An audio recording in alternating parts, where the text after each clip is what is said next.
This is the Russian Dynamite, Masha Slamovich. Becca here. This is not America's Sweetheart, Davian. It's Billy Starks. And the super fly guy, Trayvon Jordan. This is the fly side flyer, Jalen Brandon. Hardcore Princess, Jules Malone. Hi there, this is the Bubblegum Princess, Alexia Nicole. This is the Brazilian Wonder Woman, Christy Jane. This is the baddest black belt, Chennai Kai. This is Kid Bandit. The smash hit, Joel Bateman. This is Robin Renegade. Cody Hawk. Brutal Bob Evans. And you are listening to Wrestling with Entertainment, one of my favorite podcasts in the whole wide world. Hi, I am the Fastest Pinoy Wrestler, the serial killer. My name is Robin Sane, and you are listening to Wrestling with Entertainment. Hello, and welcome to the show at Wrestling with Entertainment, the only audio experience on the web today, the trusted choice for interviewing all your favorite wrestlers every Tuesday and Wednesday on YouTube and Castbox, sponsored by Rogue Energy and Player One Coffee. I'm, of course, your host, James J., and it's a great day for wrestling, because we are wrestling with Robin Zane. Hello. How are you today, Robin? I'm doing mighty fine. Thank you very much for asking.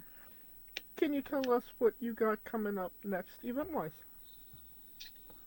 Yeah, it's a very exciting week for me because on Saturday, April 5, on Raw Pitpalooza, it's going to be a World Underground Wrestling Masterclass.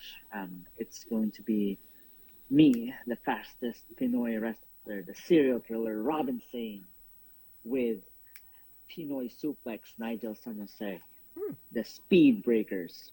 It's a tag team match against Filipino Fighting Rooster, Jake De Leon, and the ace of Philippine wrestling, Fabio Makisig. Now, this is a very special match in in Masterclass because got me excited here. Sorry. No worries. But yeah, it's a very exciting matchup because there is a lot at stake. Because whoever wins this match will advance in Dexcon Dakila in May. And that match is going to be with Zack Sabre Jr. and El Fantasma. Okay. Well, we'll put in a pin in that for one moment. Can you tell us where we can find you on social media and your merchandise? Well, yes, no problem. You can find me at I am Robin Sane. You can check me out at the Instagram, Facebook, TikTok, and you can check out the Nutcase. That's where we hand out our shirts and merchandise. And if you're interested in buying our tickets, you can go to dexcon.helixpay.ph. And excitingly, we are now at Thriller TV, where people internationally can watch our matches. And you don't have to go looking for it. All of the links to all his social media and merchandise will be in the description of the video below, but on YouTube in Castbox. Alright, let's get into it. You mentioned it. Big high stakes match coming up against Fabio and Jake. Winner gets to wrestle Zack Sabre Jr. and El Fantasma. You didn't necessarily get that honor last time around they came to the Philippines, no? Yeah, it's well, Zack Sabre was very kind to us last time. I believe that was last year, Dexcon Decada against Jake De Leon. Now, I think what Zack Sabre has to offer to us is his wrestling knowledge and the style of British strong style or British wrestling, with um, Japanese style pro wrestling. So there's a lot to learn when he comes here because the last time he came here, um, we we learned a lot. So it was an experience, really. Nice guy too. And I mean, there's a lot of history when it comes to you and the other three men in the tag team match you're having right now. Obviously you, Jake, Yes, yes. and Fabio all are basically pioneers of Pinoy Pro Wrestling. Yeah, you know what? Fabio Makisig is my brother. We train together all the time. Um, but ironically, we also have the longest win streak against each other. We're practically rivals. Um, the first time I met Fabio Makisig, he's really not fond of me because he was eyeing on other people, because they look like wrestlers. Before I was like 100 pounds. I was very skinny, and he doesn't believe in my style of pro wrestling until you know uh, months go by and he notices that I'm the only one left training with him, and we literally butt heads, and we clashed ideas, and we actually realized that we just have different methods of doing things, but we want to reach the same end goal. So yeah, we became close. I got his respect, and he got mine. So yeah, we're practically two peas in a pod, but in a different manner, so to speak. Jake De Leon, um, yeah, I have a funny story with Jake De Leon because the first time I attended training, and that was back in I'm not sure if you're aware. We have the Philippine Wrestling Revolution. I believe some of the wrestlers mentioned that Yes. before.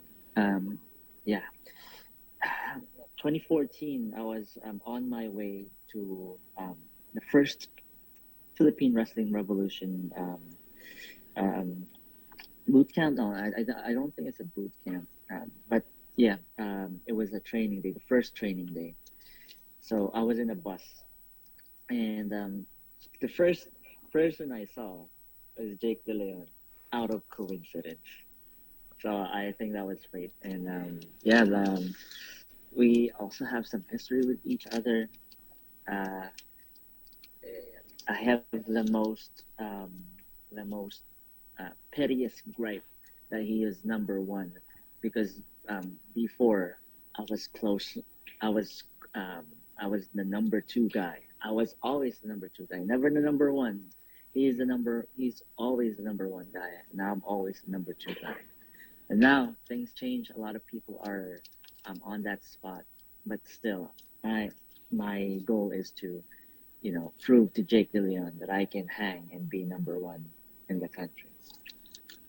Nigel San Jose has always been my training buddy. He started, I believe, 2018. He's very athletic, and he has a very, very unique background of all people. He's also very knowledgeable about the physical aspect of athleticism. So whenever we have some injured guy, we always tend to him, hey, what do we do? And if there's something that we need to know about gym training and whatnot, we always ask Nigel, and he's a very reliable guy. Yeah, I don't actually have any animosity among the three guys. So that's why it's going to be very interesting in that tag team, because we're only at it for pure wrestling. We don't want to kill each other, But at the same time, we want to be number one, and that's the dilemma. Right. The only thing that brings the rivalry out of you is to be the best Pinoy pro wrestler. Yes, that's correct. That's correct. Does obviously you came up with Jake and Fabio. Wrestling them now compared to wrestling them back then, is that a good measuring stick for you to kind of see how much you progressed in your wrestling career? I mean, you're at 10 plus years already. Oh yeah, yes, that's a very good question because I'll tell you a story. Last year, I had this journey of giving the fans my appreciation, and I call it the international dream match of Robert Sane. I was calling myself the Red Lightning because I wanted people to have a fun image of me wrestling foreigners. I faced Shabam, Monomoth. I went to Thailand. Faced Pinoy Bulldog. He trained in Japan, but there was a huge um, uh, opportunity for me that I'm lacking, and that was I was giving so much for other people. I wasn't giving too much for myself. So I got a wake up call this year, and I trained so hard. I trained so hard from January up until WrestleStorm 2 on March. I trained so hard every day, like 3 times a day, 4 times a day. And it is a good measuring stick because those two are Fabio Makisig and Jake De Leon are my prime inspiration for me to, look good physically, in my body, and and athletically in how I move. Because Jake De Leon was lack of a better term, he was a chubby dude, right? Before. And then he trimmed down because he was very intimidated by Fabio's physique. And then I got intimidated by Jake De Leon's physique. Though I am always with Fabio, I never really see him as an inspiration or, so to say, a threat.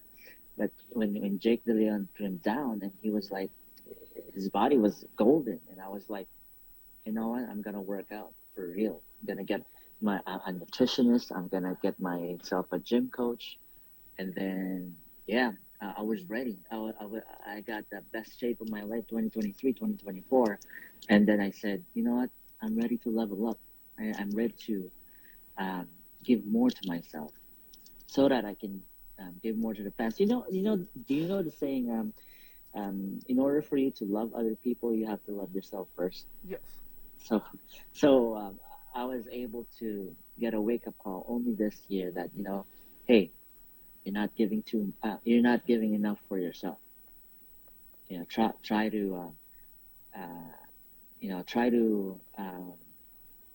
try to be selfish. Try to get the spotlight, and that's what I did in WrestleStorm 2.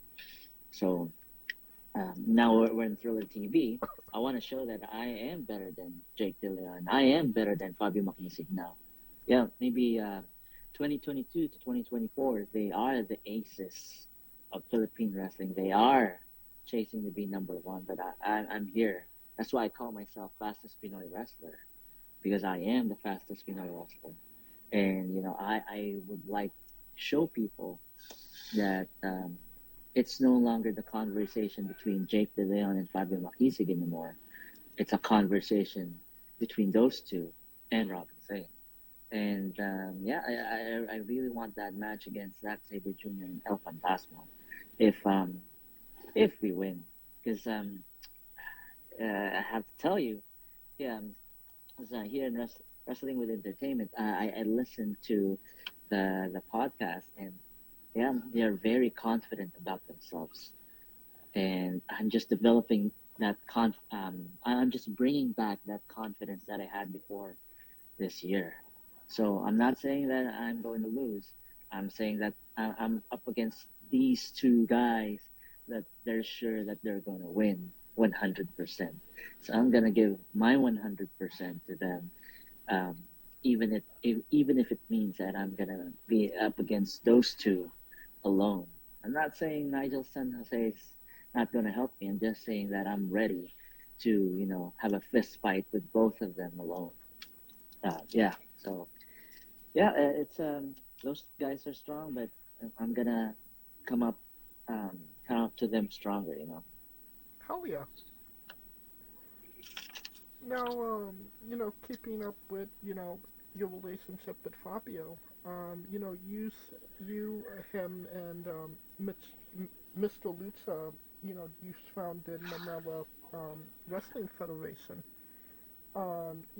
At a time where there wasn't a lot of Philippine pro wrestling. So what kind of, inspired you to kind of take your own fate in your own hands? Okay. Well, this is very real. What I'm going to tell you. So it also ties with Jake William. So back then in PWR, me and Mr. Lucha are there as the quote unquote rookies, because everybody was 6 months ahead of us in training. I don't know how much 6 months did for them, but yeah, we were the rookies. We were treated as the newbies. So there was a lot of bullying that time. For some reason, we were the ones being picked at. I don't know why. So we did our first show. Mr. Lucio wasn't there at that time. I had the first match of PWR. I was opener, and I noticed that nobody appreciated what I did, because at the end of the day, they want to get rid of my character and repackage me into some other character that they would like for me to accomplish. I left not because they want to repackage me or they have another idea for me. I left because my friends were getting picked at because we were the quote unquote new guys. And when we left, we said that this is not going to be the end. Let's make a new promotion. And then Mr. Lucha and Ninja Ryujin at that time, they don't feel like making a new promotion. They want to at least train, but they're not feeling to advance to that level of making a new promotion. But I do. So I met up with Mike Shannon, formerly known as Mike Shannon. Now she is Veronica Shannon.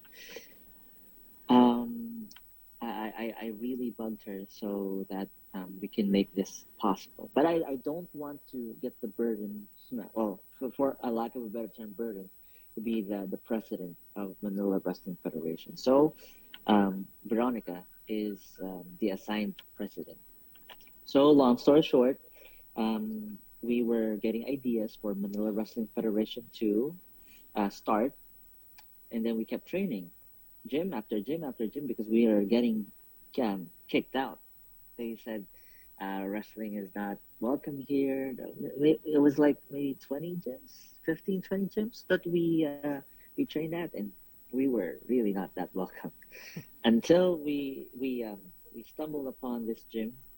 There's this place called Tandang Sora.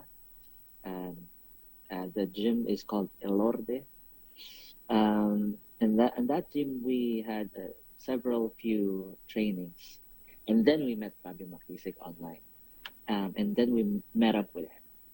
Now, when we met up with him, this is the part where I mentioned to you that Fabio looked past me. He did not like me as a person at all. Right. Right. And he liked Mr. Lucha because Mr. Lucha was big. Mr. Lucha was the epitome of a pro wrestler. Big, tall, athletic. He could do cartwheels. He can flip. and he's wearing a lucha mask. He is the embodiment of a mascot of Philippine wrestling.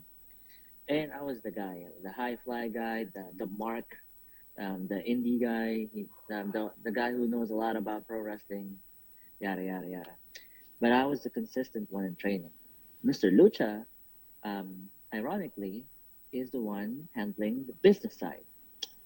Now, that's where Fabio got the respect of Mr. Lucha. And so we skip another year or so, and then we noticed that Mr. Lucha was training less than me because he was handling the business side, and I was the guy who was very confident on the wrestling side.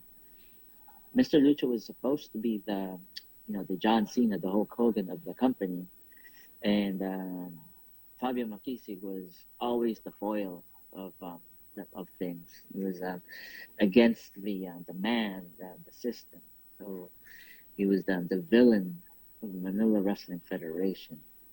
And Mr. Lucha was supposed to be the Superman. But management saw that Mr. Lucha wasn't ready. And I got the spot, the top guy spot, because I was the only one ready. I was training ready. I was confidence ready. I was ready to face international wrestlers. And I don't have the look. So marketing-wise, like in a money match in the posters, it was Mr. Lucha. But in the main event, it was Robin Sane. I was always main event because I can deliver the match that can draw the people back. And Fabio has the mic skills to open the shows all the time. That was the relationship of the three of us. Now, a funny thing about the three of us, I'm best friends with Mr. Lucha that time, and Mr. Fabio Makisig doesn't like both of us. But he stayed because he believed in the dream of Manila Wrestling Federation. And we made things happen in 2016. We met SPW, Alexis Lee, Eurasian Dragon, and Andrew Tan, and some other guys. And that strapped a rocket at the back of Manila Wrestling Federation, and everything went along very well for us. 2017, 2018, 2019, until last year. Oh yeah, because those three, Mr. Lucha, Fabio Makisig, and Robin Sane was operating at their own pace. Manila Wrestling Federation was able to fruition, was able to soar high. Without those three, it would have failed. And you mentioned, you were the main event. You were the one delivering the best matches, which offered you the opportunity to be the first ever Manila Wrestling Federation champion. What did that mean to you that they put the belt on you? Pressuring. Yeah. Well, you all people, I know you know a lot about pro wrestling. I believe a lot of the listeners here in Wrestling with Entertainment, they know this story, the Eddie Guerrero story. Eddie Guerrero had the championship around his waist because WWE believed in him, but he doesn't believe in himself at that time because of the pressure. He didn't think that his wrestling was good enough to carry the company. I felt the same way. And I never really knew, I never really understood the story of Eddie Guerrero until I saw the championship belt, in my hands. Story again, just a quick one. When I won the championship belt, I saw my mom there. I was crying. It was real tears. And then we had the after party. I had a table for myself. I had a different meal for myself. I was special. And here I am watching those guys have fun. And I was just alone in the table. And I was like, I was supposed to be happy. It was supposed to be my night. I was supposed to be having a toast for myself. But, I want to be with the other people, the normal people, because I was normal. I was just put in the position because I was fit for the role, and it was very very torturing for me, really, because every week we had to think of a way on drawing new people. Yeah, I was in newspapers. I was in interviews. I was bringing my A game, but I didn't think that my A game was enough. Still, the casual fans or the new fans of Manila Wrestling Federation, they still see the villain Fabio Makisig. They still see Mr. Lucha as the mascot, the poster boy. So I can only bring out the best in Robin Sane if they watch the show, but I would never be able to, get new fans to watch the show. So it was really pressuring. What it meant to me was very special, but what it meant to me at that time is that I still wasn't good enough. I still need to train more. I still need to work out more, and I still need to be more than what I was before. So yeah. Well, I mean, the current Puso Pro Wrestling champion is Main Max. What would it mean to you to hold that championship, in the current position you are? So I believe Puso Wrestling is made and driven by the newer generation. Main Max is one of the pioneers, but for the longest time in his 10-year career, he was always the bodyguard. Main Max was always the guy in the background. So, him claiming his rightful place as now the Philippine champion was just right for him. Though he's not in the newer generation, but he is leading the newer generation. Me, as the serial killer, fastest Pinoy wrestler, I think it's a good decoration around my waist. Right now, that's not my focus. My focus is, I think it's farther away from the championship belt. If you were to ask me if I would face Main Max right now for the Pusong Pinoy Championship, in a heartbeat, I would say yes. And who wouldn't want to be Philippine champion? But I think the opportunity is for the likes of El Catiponero, is for Nigel San Jose, is for a lot of people. I just faced Isaiah Valencia. Those guys wants to prove something, then they're more than welcome to prove something. But right now, if Main Max wants to challenge me, I'm good with that. But I want to prove something to Jake De Leon first. I want to prove something to Fabio Makisig first. I want to face Zack Sabre Jr. So my focus is on how I can establish my name again. And if I'm worthy to chase the championship gold one more time, I would say yes. And I would make sure that I'm well prepared to face Main Max. Or if whoever wins the match in Master Clash El Catiponero, no problem.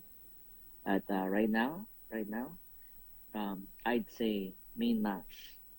Um, do the best. Um, do the best of your ability to um, to put the company out there with the championship belt, because the championship belt is very, very, very, very heavy. And I think because I think he mentioned that before.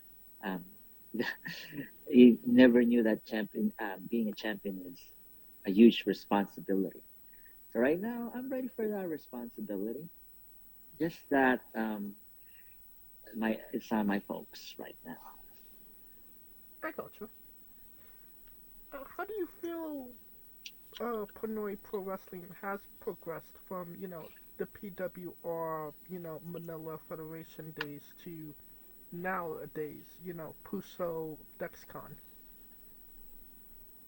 Jeez, that's a very interesting question.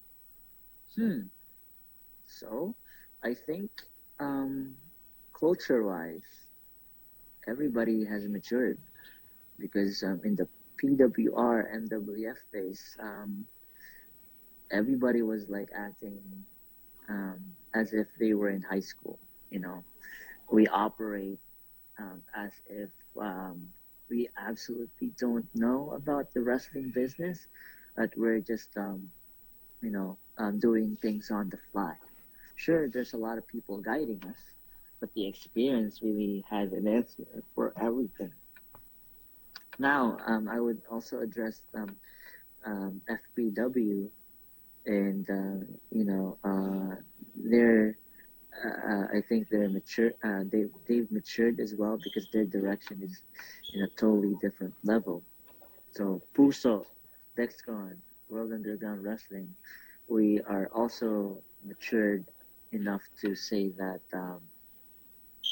our target is very different, because we're reaching in the likes of New Japan Pro Wrestling. We're reaching the likes of TJPW, Ice Ribbon, those companies. So meaning we're wise enough to, look in front of us instead of looking ahead. Because before, our goal is WWE. WWE isn't looking for, people in the Philippines just yet. Maybe before there came a time that there was an opening for Filipinos to at least try and be part of the developmental team of what's this, Cruiserweight Classic and Mae Young Classic. Yeah. I believe that those were the open tournaments that time. Yeah. And unfortunately, WWE wasn't able to get one of our guys. Thankfully, too, because we weren't ready. Now we are ready for any promotion. We are physically ready. You look good. Our mindset is very. We're very business minded now. We know the ropes, and we can show the ropes to other people too. We are harnessing. I think this is the first podcast I'm gonna say this. Wrestling with Entertainment, where we're actually developing Pinoy style pro wrestling, our unique style of pro wrestling. You have American style, you have Japanese, you have British style. So we have Pinoy style pro wrestling. So PWR, MWF, yes, they were exciting because they were unpredictable. Right now, we are desirable is the word, because we know what we want, and we show to our fans that this is the type of wrestling that you are going to get. We are no longer the outlaws of the Wild Wild West. We are very established people. with a very um, a very specific taste of pro wrestling, and I think a lot of people sees that too. I mean the casual fans. So that's why we're Thriller TV is um, able to get us because they see that this is a professional wrestling company. This is a promotion that we are able to feature on our streaming platform on TV. Because last year we were able to be on TV as well, right? In Rock of Manila. So um, yes, 10 years. It took us 10 years to mature, and and and I can say that we are very different. We bring to the table Pinoy style pro wrestling. But it's great that it only took a short 10 years for Pinoy Pro Wrestling to mature. I Yeah. think in America it took about a good century. No, yeah, I get what you mean. Yeah. But you mentioned something interesting to me. You mentioned American style, Japanese style, um, Pinoy style. How would you hmm describe Pinoy style wrestling? Well, I would describe Pinoy style wrestling as a combination of our teachers here because I believe as a Filipino we have a strong history about our country with our lineage, you know, um, Spanish lineage, Japanese American lineage, and we translate that to our wrestling style. So it is like UWF style of pro wrestling, Japanese pro wrestling, shoot style pro wrestling, but we work like American style pro wrestling, larger than life characters like Ric Flair, Hulk Hogan, Dusty Rhodes. Um, we talk like we are Stone Cold, The Rock, and we present ourselves professionally like, Roman Reigns, Cody Rhodes. American style pro wrestling is all about how to project yourself in the camera. And Filipinos like you know entertaining themselves because our favorite genres are comedy at the same time drama as well. So we are very dramatic in how we present our wrestling style, how we translate rather our wrestling style. So it is shoot wrestling, but at the same time there is drama. And also, of course, I wouldn't leave out Lucha Libre because we have the likes of Ho Ho Lun and Tajiri and, um, like TJP, who came here before. Um, they taught us, um, Lucha Libre. So, yes, I was sorry, I have to, insert myself here for a while. I was also taught in Hong Kong by Dragon Gate Pro Wrestling by Masato Yoshino, uh, the fast way of doing um, strong styles because in Dragon Gate they have how do you say it? Um, Strong style? Lucharesu. Hmm? Yeah, strong style, but it's like lucha libre, um, Okay. something like that. Yeah, so it's if you watch Dragon Gate matches, they're very quick, but they're very hard hitting too as well. So that's what I would like to present Pinoy wrestling style. Um, though the aspect of in the aspect of the style, it may be confusing to some because in the other company um, we have yet to um, um, relay what Pinoy style is. Because us, we're not, we don't want to impose ourselves as, WWE. And I believe the other company as well. And that's why right now, by the help of World Underground Wrestling, because in World Underground Wrestling, it's just shoot style pro wrestling. Everything goes. Now, like there's the rules of World Underground Wrestling is very simple. Um, you win by submission or knockout. Everything goes. Like, bring a weapon, nobody cares. The referee doesn't care. As long as you're breathing, it's, you can still proceed to fight. And Filipinos, they love a good fight. If you search Filipino in social media, Filipino fighting in the streets, there's gonna be a lot of that. And yeah, we like to embrace how we do our violent confrontation in a very contact sports manner. Though we would like to how you say brawl. At the same time, we brawl with class. We brawl with style. And right now, I'm very proud to say that we can finally achieve Pinoy style because we already have the drama, we already have the high flying moves. How do we train the UWF style? How do we train the shoot style pro wrestling? By learning catch wrestling. Catch is catch can. And this year we got Captain Ken from Snake Pit.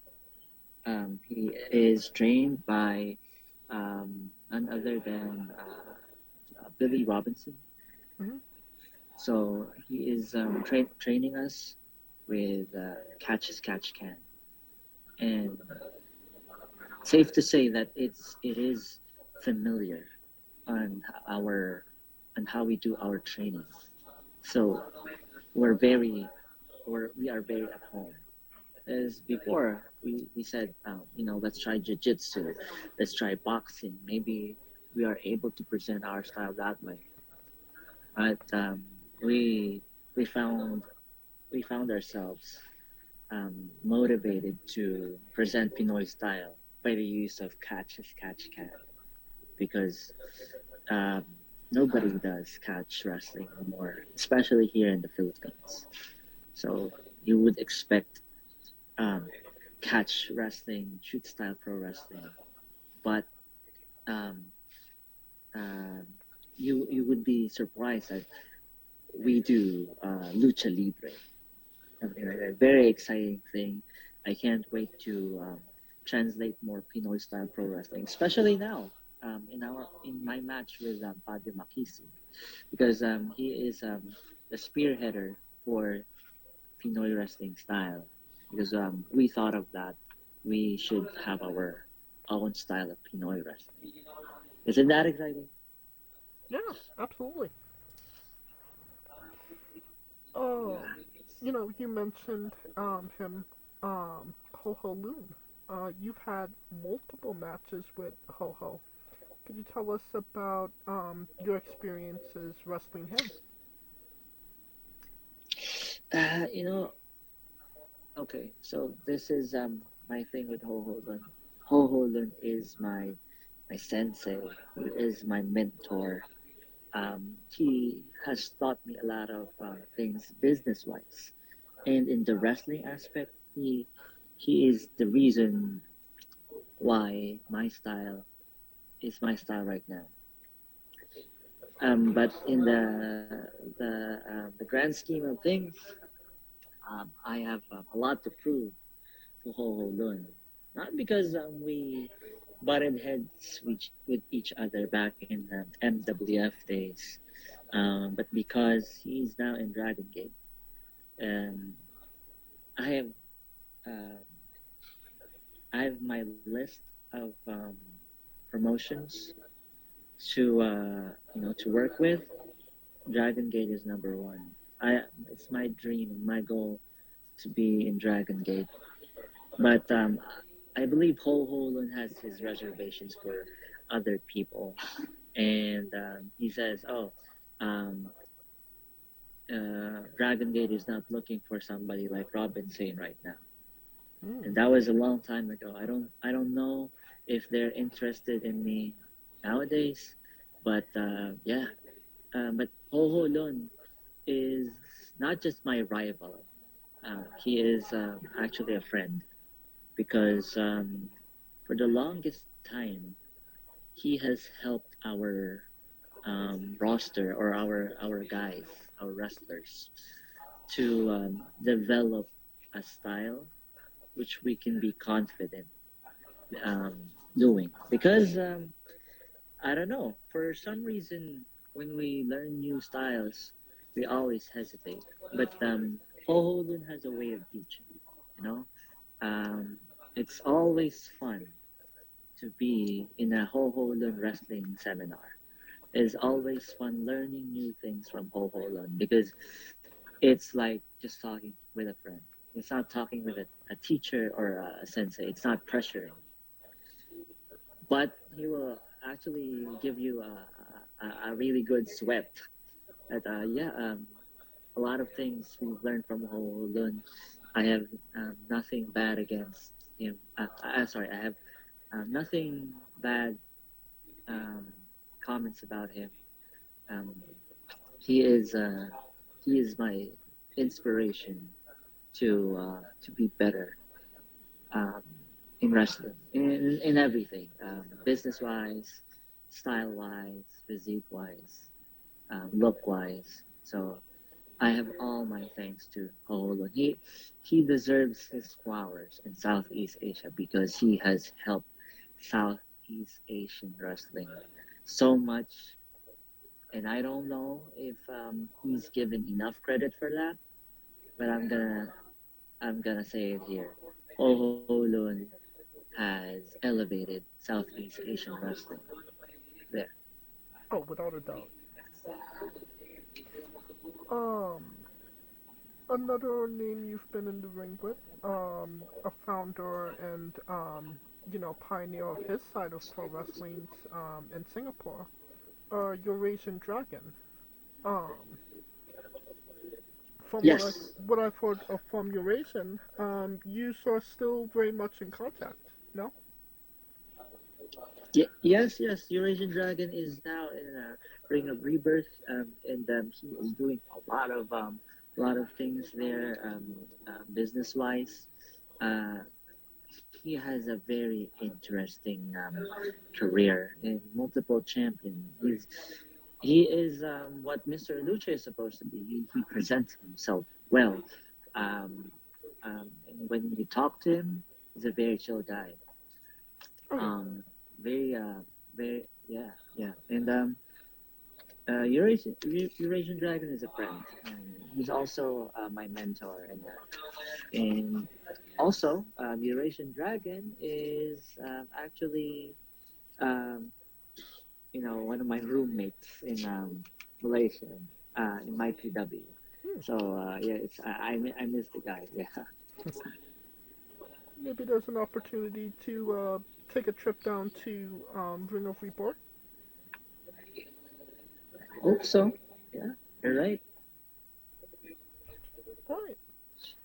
Um, Somebody you haven't been in the ring with, but you were in the car with, and that is A1 Yappy. Obviously, a well-known Pinoy pro wrestler. What was it like traveling with Yappy? You know what? Yappy is she is like a blessing in Pinoy wrestling.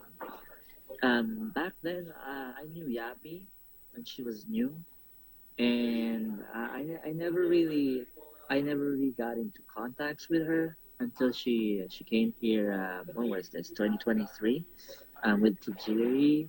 Um, yes, that was Republica 2023 in Manila Wrestling Federation.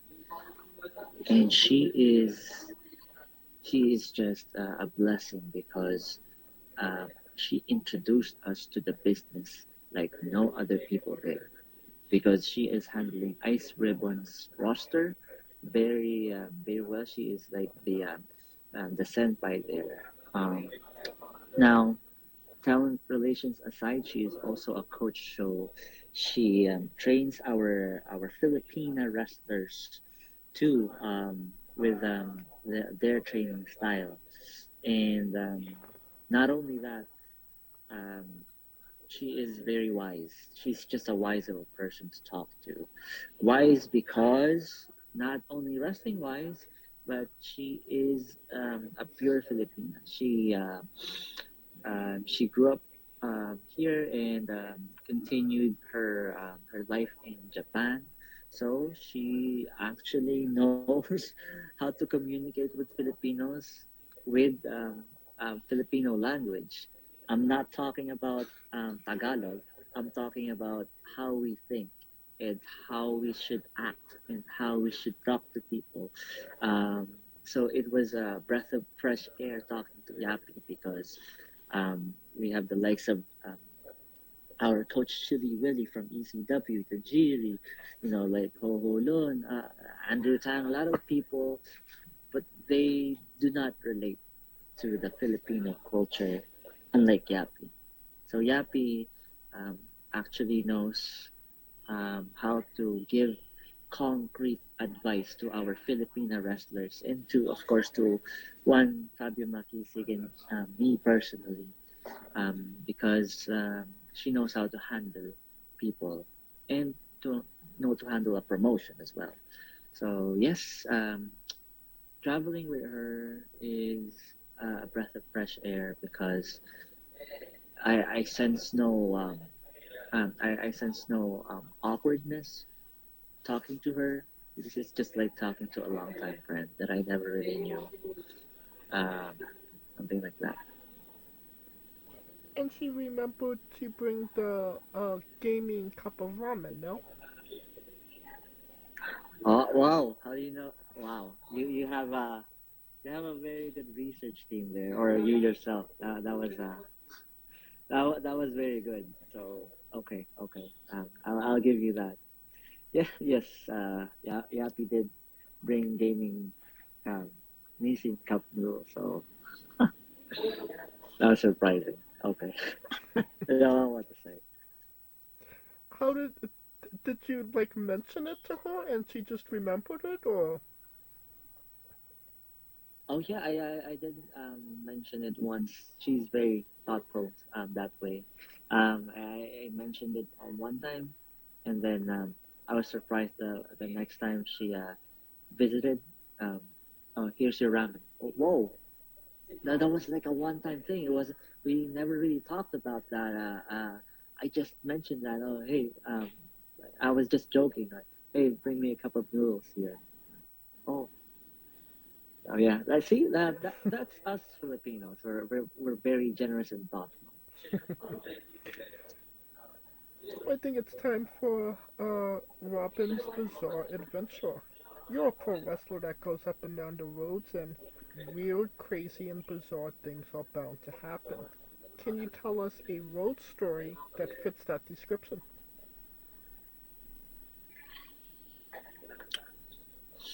Uh, so I'm having a hard time right now because I don't know which story am I going to tell you. But uh, okay, all right. So I haven't mentioned this person yet, but um,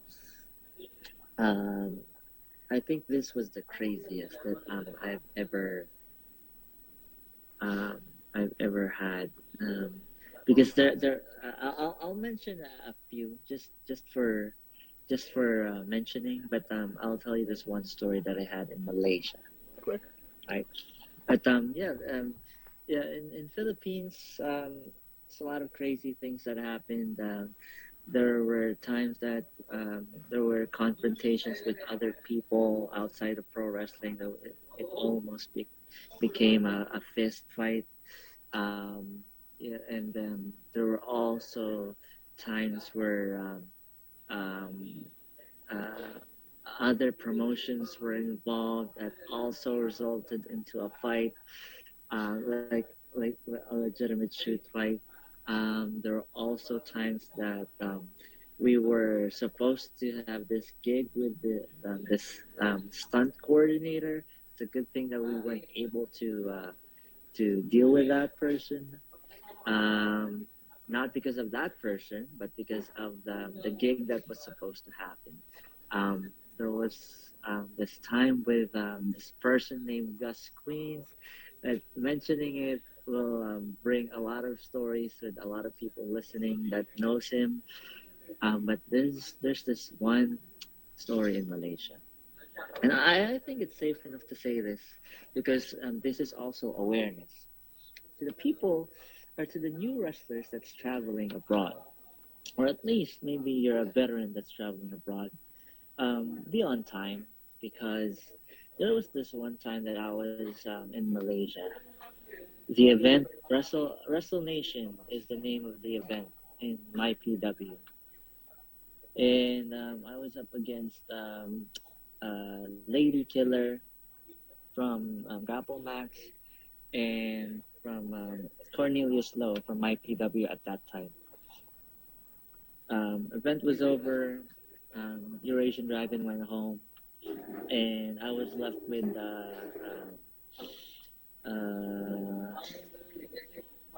who was I with back then? I forgot, but it was also another wrestler. Yeah, and I was about to go home, so I rode this Grab taxi. It was like Uber, and we were just having the conversation of our lives. Very good guy. We talked a lot. Going to the airport, it was like an hour ride from Kuala Lumpur to the airport. I'm not sure it was an hour. Maybe it's that long. So I think the guy said, "Uncle, thank you very much." I think I gave him a tip or something. I went down. I was looking for my flight. Now I asked somebody, "You're in the wrong flight. You're in the wrong terminal." So okay, all right. Um, what do I do? Where do I go? Okay, so you need to ride this shuttle at this time. It's a scheduled shuttle. Okay, all right. So I walked around, just checked out the airport of Malaysia, ride the shuttle bus, went to the correct terminal, and I said, "Oh, okay, I have 3 more hours left." So I looked for a place to eat, and I went to the Malaysian McDonald's. It took my time. I didn't know why, but I took my time there. And I went to the check-in area, so I still have 2.5 hours.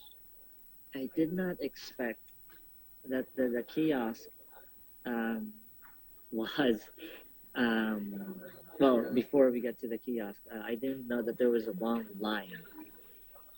So such a long line, and I noticed that after the line, people aren't still, um, you know, um, going inside.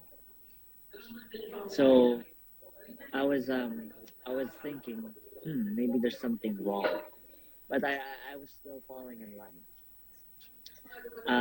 I By the time that I got to the kiosk, it was broken. Oh no. Like nobody was telling me anything. Nobody was kind enough to say, "Hey, go to another place. Go to the line where an actual person is handling you guys." Nobody was mentioning that. So okay, all right. Um, there was still time, like maybe 30 minutes or something like that. But the line was not that long, but it was so slow. So maybe like 40, 30 minutes was almost up. until oh no, sorry, an hour and 30 minutes. Sorry. So I still have time, I said. And that was my second time flying. Sorry, my third time flying. I didn't know that there was this cutoff. So by the time that I talked to this person um, behind the desk, I told him, okay, flight in Philippines, please. And he said, you're supposed to be here 12 o'clock. And I said, oh, it's 12:05. I can still run. No, the deadline is 12 o'clock. What do you mean? The plane is not gonna take off until 1. Yes, but cut off is 12 o'clock. Even if you're you can't go inside anymore. Okay, so what do I do? Do I get another flight? Yes. Okay, what's my next flight? Oh, we can't reschedule you to another flight. You have to buy another ticket. And I was like, oh my God, seriously? Oh man, I messed up. I absolutely fucked up. And I called Shaukat. He was the promoter of my PW at that time. Shaukat, this happened, and yeah, I need another flight back home. And long story short, he was booking a new flight for me, and he was kind enough to lend me cash. Oh, well, not cash. To lend me the booking for a flight back home, because I have work the next day, and yeah, I was able to pay him back, thankfully. But if it wasn't for Shaukat, I would be stuck in Malaysia because of my stupidity. And that was the wildest road story for me. Like, I advise for a lot of people, a lot of wrestlers, if you're gonna travel abroad, or maybe if you're not a wrestler, maybe you're just a guy, like, be on time. Like, don't be overconfident. Maybe there's gonna be a long line. Maybe there's gonna be 2 lines, or maybe it's just gonna be a messed up day. Just be there like 4 hours ahead of time. I don't know. Just don't do what I did. Yeah, Definitely a wild time in Malaysia, to say the least. it was wild. Yeah. Hi. Can you tell us about your love of Carmen Rider? Oh, how do you know? Oh my God, you really did your research. Okay, very quick one. 2020 pandemic was the time that I was able to engage myself in Kamen Rider. Also because Fabio, my brother, also loves Kamen Rider. I watched each and every Kamen Rider there is. Maybe not the old ones, the other old ones just yet, but the from 2000s until the most recent. I love Kamen Rider so much. That one Kamen Rider logo, Kamen Rider Drive. I stitched it in my gear at one point. When we got into TV, I wasn't allowed to do that, so I had it stitched out.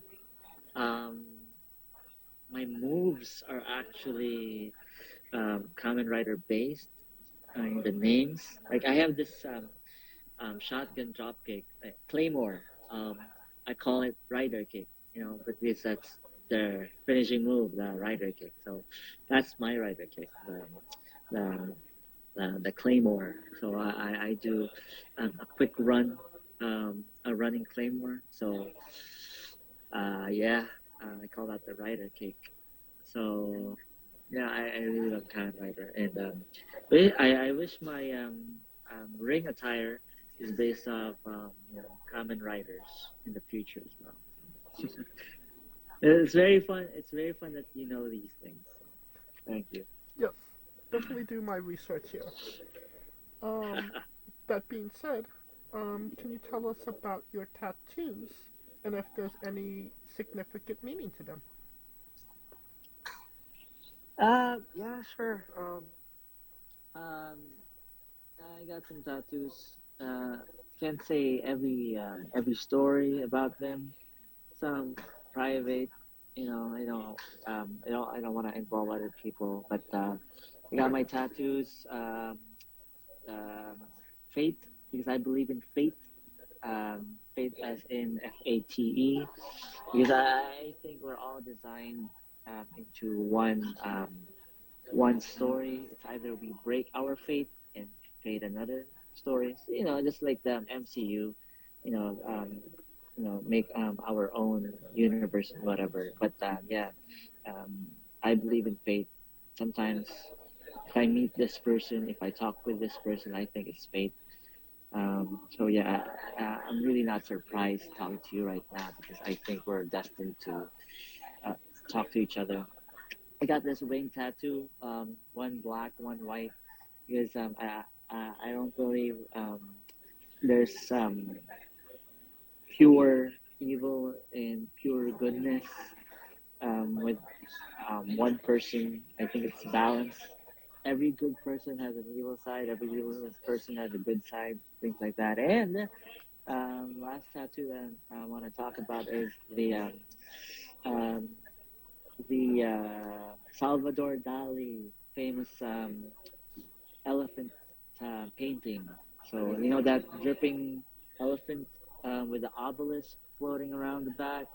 I think you see this in the Linkin Park music video. Yes. Yeah, I have that tattoo at the side of my ribs. So yeah, and that and other tattoos as well. So yeah, you, people don't see my tattoos much because I wear I wear a top in my wrestling gear. Funny that you asked about my tattoos because the only reason I have a ring top, a ring attire as a top because of my mother. She is kind of conservative and um, she knows about my tattoos, but in respects to her, I perform with a top because I want her to see me as this person that respects her dislikes about me getting a tattoo. But I don't know. I digress. Maybe it's different now. Maybe she doesn't mind, but maybe soon. I don't know. We'll see. We'll see. I mean, if you're wrestling, Jake and Fabio, you gotta show off your six pack as well. We will see. We will see, brother. Thank you for that idea. That's an idea. That's a good idea. We'll never know. You have to watch so that you'll be able to see what happens. The Salvador Dali tattoo. Did you get it because of Linkin Park? Yeah, sure. Again, it's another story, but story for personal reasons. Yeah, just it's a the Salvador Dali tattoo. I got it because it's a cover-up tattoo. Um, I always love the works of Salvador Dali at the same time, Okay. and I always wanted um, a full art tattoo because I think I can handle it. I have high pain tolerance. That's all. I got you. Now, can you can you tell us about your love of McDonald's? Oh my God, you really did your research. I don't know where you're getting this from. Okay, all right. So every time that I go out of the country, I always go to McDonald's. Singapore, Malaysia, Hong Kong, Thailand. I would always get anything different, but I always take home something um, to the Philippines, and that is the nugget sauce. So of course I eat the nuggets with the nugget sauce, but I get an extra so that I would be able to bring home a souvenir, and that's the only souvenir I get to each and every country that I go to. um, the, that specific country's uh, um, McDonald's nugget sauce. Because it's different in every country. I would tell you, it's different in every country. That I guarantee. If you go here, it's different. What has been the best McDonald's you've been to? That's a very good question. I would say Singapore, but um, I ate at Hong Kong. It was also good, but I spent a lot in Singapore. That's how good it is because I wouldn't spend much nowadays. But if I come back to Singapore, I would spend as much as before as I will in the future because it's that good. So I don't know what Singapore is doing with their burgers, but it's a winner. I can tell you. You should go there sometime. You'd know what I mean. Well, from what I hear, Sweden has a pretty good McDonald's as well. So if you ever get booked in Wow. Sweden, definitely check out their Shit, McDonald's. sheesh. Okay. All right. Noted. Noted. Thank you. I think it's time for the colossal question. Let's say they're making a movie about you. Every movie has a soundtrack. What would be the first 3 songs on your movie soundtrack? Okay. All right. So,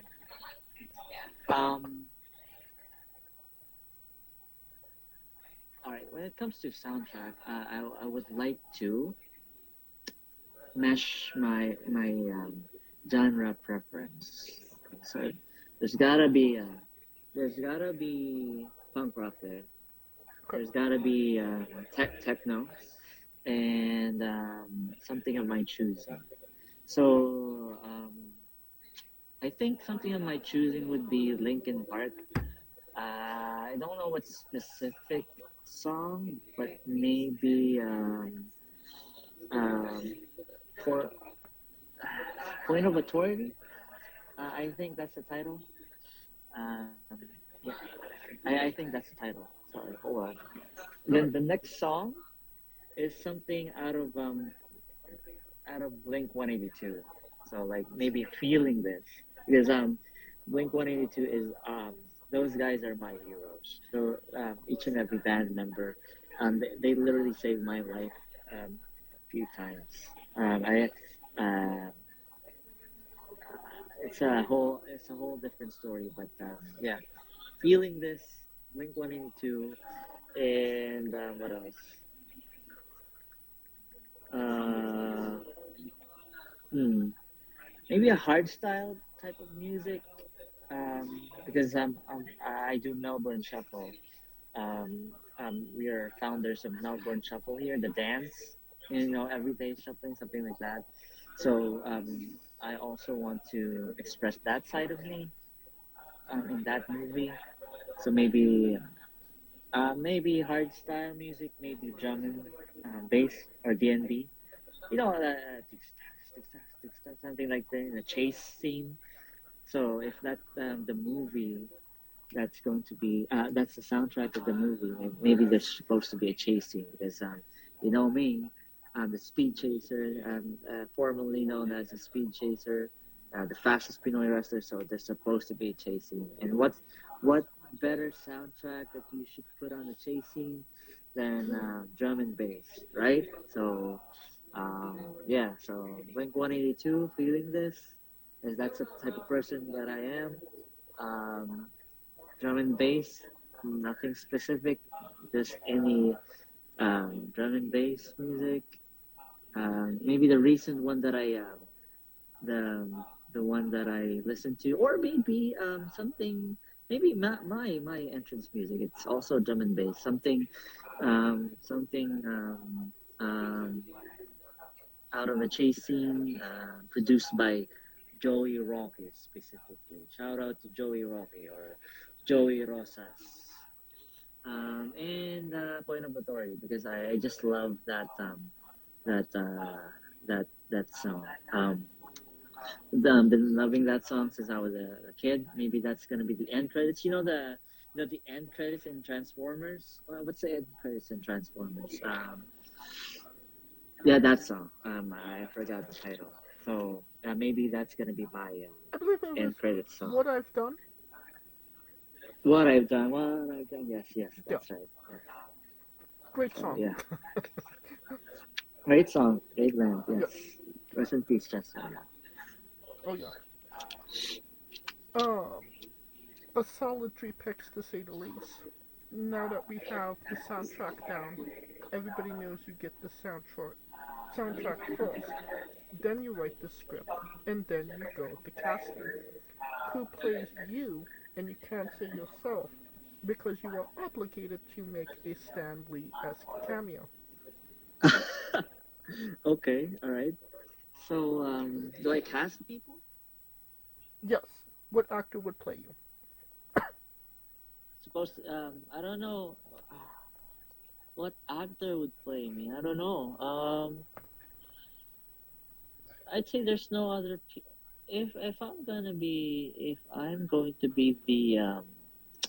the Stan Lee, and I'm not gonna be portraying myself, I think the person that can cast me is okay. All right. Hear this. The person that can cast me is Serafin Liwanag, only because he looks like me, he dresses like me, but he's more good looking than I am. And yes, shout out to Bahay ng Liwanag. You have everybody there looks good, you know. You guys are evil people, so I don't like it. But yeah, Serafin Liwanag, and I guess the rest would be the same people.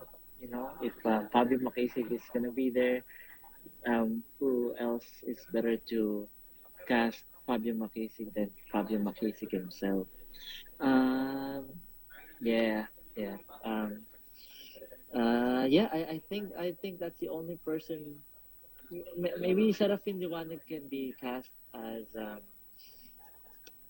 I don't know, maybe another actor aside from him. So, but yeah, yeah. The story, yeah, I think my story is interesting enough, but there's supposed to be a chase scene. Sorry to say, there's supposed to be a car chase scene specifically, and there's supposed to be a running chase scene, just like Tom Cruise. And there's gonna be an exploding car somewhere, and an exploding warehouse. I don't care about the script. It's free for all. It's supposed to be my story, but you have to insert there an exploding warehouse, a chase scene, and maybe a transformation scene. You know, a henshin scene with Kamen Riders. So yeah, and yes, maybe there's a dance scene somewhere in between, like in Bollywood. You'll never know. Maybe a musical, but yeah, I don't care about the script. There's supposed to be a chase scene, a car and a running chase scene, an exploding warehouse, and singing. That's it. Okay. And you Weird questions, but sure. It seems like you have your movie thought out and figured out. Um, excuse me. You mentioned 2 people that would be in your movie. Fabio. Could you pick a person to be in your movie, and who would play them as well? I'm sorry. Can you repeat the question? Yes. Every movie has a supporting cast. You I already see. mentioned, Fabio would be in your movie. So who would be one other person that would be in your movie? Oh well, yeah. As I mentioned, the rest of the people in my story, in my life, would be there. So, yeah, you should. I guess you should throw in there Mr. Lucha Ninja Ryujin. Throw in there the likes of Jake De Leon and Tango Sensei. Should throw in there Joya as well, and the rest of the Joshis. Throw in Ho Ho Lun, Tajiri specifically. I would like Masato Yoshino there, I don't know if he remembers me, but also, this is very specific. For some reason, um, there is a cameo of Blink 182 there, only for the sake of me meeting them. If it is impossible for me to meet them at this point, maybe not, but just throw them in there. Maybe they're playing in a concert somewhere, and so happens that I was there cameoing as Stanley. I don't know, maybe fanboy, maybe. Alright. I mean, this is sounding like a great movie. A blockbuster to say the least. And you could pre-order the tickets now. Yeah, and specifically in dexcon.helixpay.ph. Just kidding. On to a controversial subject. Pineapple on pizza. What's your stance? Well, the first three words that you mentioned should be the end all be all. It's supposed to be period. Pineapple on pizza. The end. The end. Any person that would come up to me, recently knew CM Punk is a non-believer. Any person that would come up to me and would say, "Sorry, James, I don't know wrestling with entertainment support this, but pineapple on pizza, period. It's supposed to be there. Fuck the Italians, man. I don't care about their culture. It's my culture. I don't even care if Hawaiians don't believe in Hawaiian pizza. I don't care. Hawaiian pizza all the way. There's supposed to be pineapple there. It complements the flavor.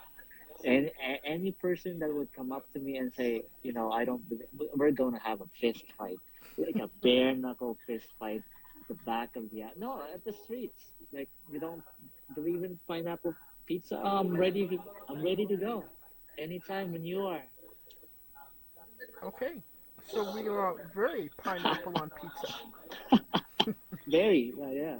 I'm like the spearheader of this country. I should be president of the Pineapple for Pizza Club, Ooh.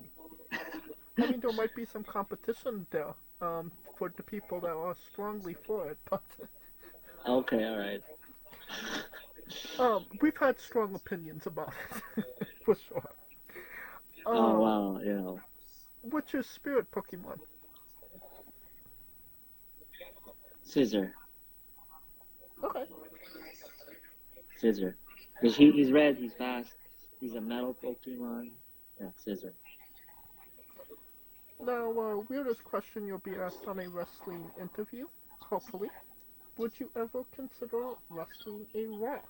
Not Dwayne Johnson, not the country, an actual physical Rock. Yes, because I can wrestle a broom or anything. If I can wrestle a Rock, I would sell that match as if I am facing the Rock.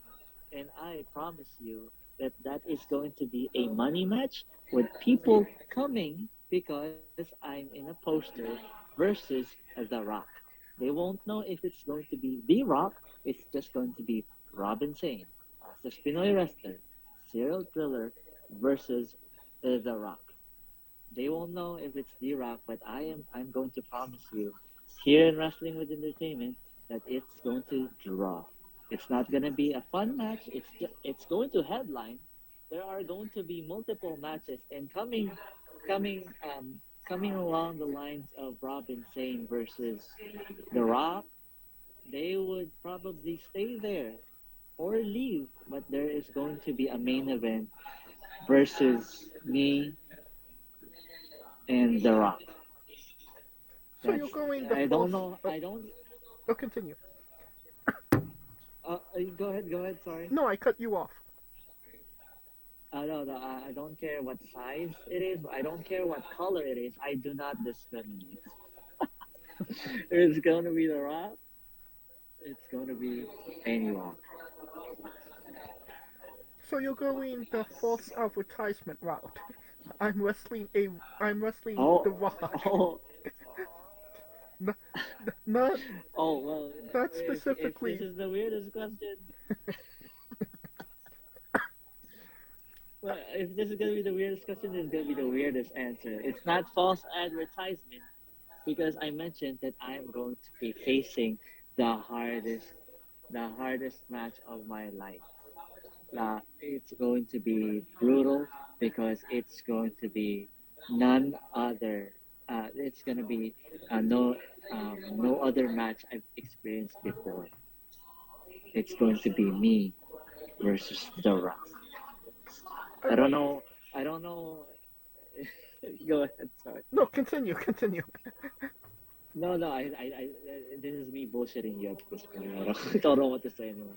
No, I was gonna say, Fabio actually gave a similar answer, so I could see why you two are friends. Oh my god. Maybe you give me stone cold instead. You know, it's an actual stone, and it's going to be cold. I don't know. So tag team match. Or So maybe a tag team match. Robin Sane and Fabio Makisig versus The Rock and the Stone Cold. Yeah, a stone cold. It's not gonna be stone gold. It's a stone cold. Yeah. Yeah. Yeah. Why not? Why fucking not? 450 on The Rock, and I'm going to be the one pin because of practical reasons why. Well, just for context, there is a wrestler named Psycho Mike that indeed wrestled a Rock for over 15 minutes in a Tungsten Man match. That's an Iron Man match that Oh. lasts for 2 weeks. Wow. Oh, kudos to him. I can never imagine myself working with somebody like The Rock, not The Rock, but a physical. I don't know if it's a breeding rock, but a physical rock. So kudos to him. You are the man. I don't know what kind of man you are, but you are the man. On a more serious note, where do you see yourself in 5 years? In Japan. I am going to be wrestling in Japan, and I am going to be wrestling in Japan in a promotion that I am proud with, and I'm going to be earning a living out of that Japanese promotion, wherever that is. And 5 years from now, I am going to be better than I am right now, and I would promise that I am going to be better looking, and I would have more tattoos. I'm assuming Dragon Gate is high on that list of promotions you want to be in Japan, right?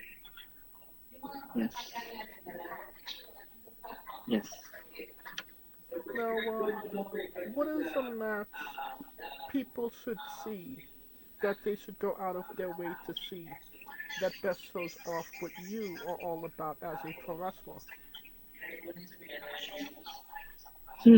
Well, any match, honestly. Um, well, you are familiar with this belief. I think it's Shawn Michaels that said this. Because I'm always nervous in every match. And if you're nervous in every match, that means you care. And I'm like that in every match. Even in live streams. Even in a free match. Even in a mat wrestling match. Because I believe that every match that I will be performing to, it's going to be my last match. Now, Fabio complains all the time that why am I putting up good matches in every match, in live streams, in mat wrestling, in mall shows, in a convention? Why am I giving out a main event match? Well, that's the type of person I am. I grew up being put on the spot in a main event all the time, and why not in every match? So, specific matches that's already uploaded in YouTube. You can watch my recent match with me and Monomoth versus The Good Deal in the IWA Japan set up Thailand Tag Team Championship. That was just last year in November. And yeah, I encourage people to watch that. You can go to my Facebook page and you can see that I posted that. Or you can just go to the Set Up Thailand YouTube page. Any match at all, just type Robin Sane or any upcoming match that I am going to be performing. It's going to be exciting. I'm not calling myself the fastest Pinoy wrestler because I want to. It's because some people say that I am, and that's me being selfish right now. Because if you think that you're fast as I am or faster than me, then I'm sorry. Because if you want to prove that, you can prove that with me in the ring. And if you're not Pinoy, then okay. But I am the fastest in my country, and I'm probably faster in your country as well. So maybe I'm the fastest in Southeast Asia. That's something that I can prove 5 years down the line. But yeah, any match at all. Wrestling with Entertainment. If you guys are listening to this right now, if what defines a Robin Sane match, watch a Robin Sane match for yourself, and you tell me what kind of match a Robin Sane match is. So, whatever match that I'm gonna be putting up in the future, or what match I am proud of showing in the past, just watch, just type in my name, and I guarantee every match is going to be a Robin Sane match. It's gonna be a good match. Yeah. And you said that the tag team match was on YouTube. So I can definitely go grab that off of Setup's YouTube page and put a link to it in the description of the video below, but on YouTube and Castbox. Sure. Yes, please. Yes. For anybody that hasn't seen it, wants to see it, wants to re-see it after this interview. Okay. And since we are nearing the conclusion of this interview, we are wrestling with the 8 questions of doom. This is our speed round, our bonus round, the round where we see who you really are. Are you ready? Okay, hold on. Let's make sure that I listen to every question. Okay, go. Excluding yourself, greatest wrestler of all time. Right there. Worst wrestler.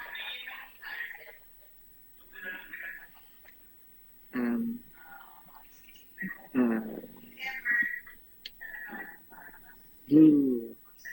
Well, I wouldn't say Abby. Maybe Yoshiko. The blow up doll from DDT? Yeah, he's a wrestler. He has a family. So yes, he's a worst wrestler of all time. He's an overrated wrestler. He defeated a lot of wrestlers, but yeah, worst wrestlers of all time. I will accept that answer.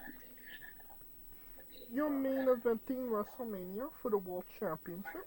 Who is your opponent?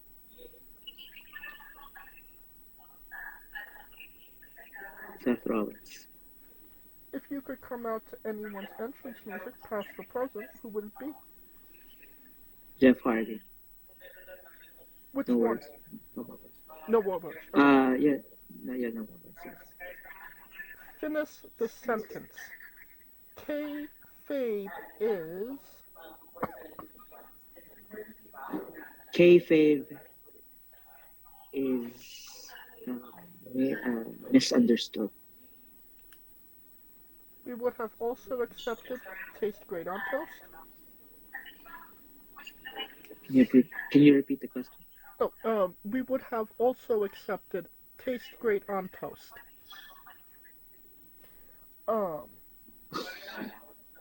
Squash. Vegetable or fruit? Vegetable? It is indeed a fruit. It has seeds. New Japan wrestler Tai Chi. His ring gear gets smaller every year, revealing more of himself to the world. My question, what is the appropriate trunks to butt cheek ratio for ring gear? Can you repeat the question? Yes. What is the appropriate trunks to butt cheek ratio for ring gear?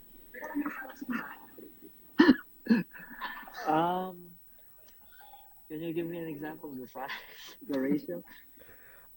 Like 10%, 20%, 30%. I see. I say a good 50%. Okay. A good 50%. Okay, so 50-50. Yes. And the last question, the main event, the thing everybody wants to know.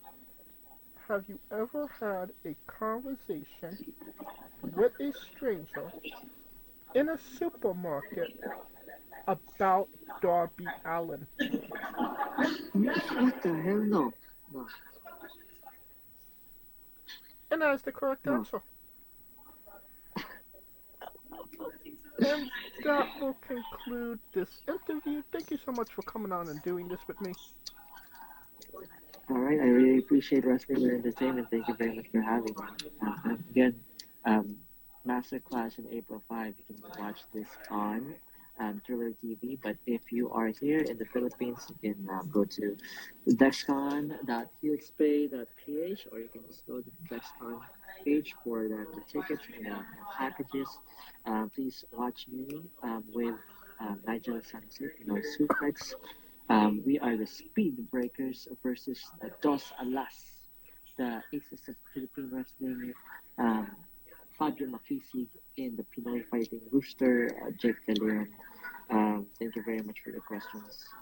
And just follow me again in my respective pages at I am Robin Sane, the fastest Pinoy wrestler.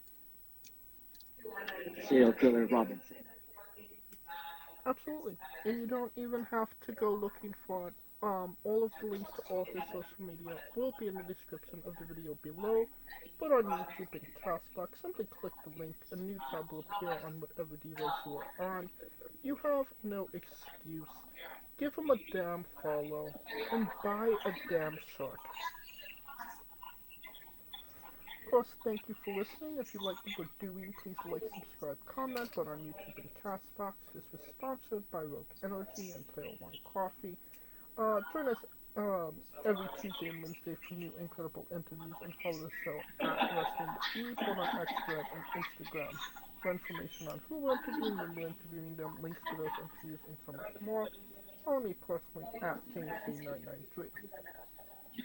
Alright, when I say wrestling wit, you say entertainment, okay? Alright.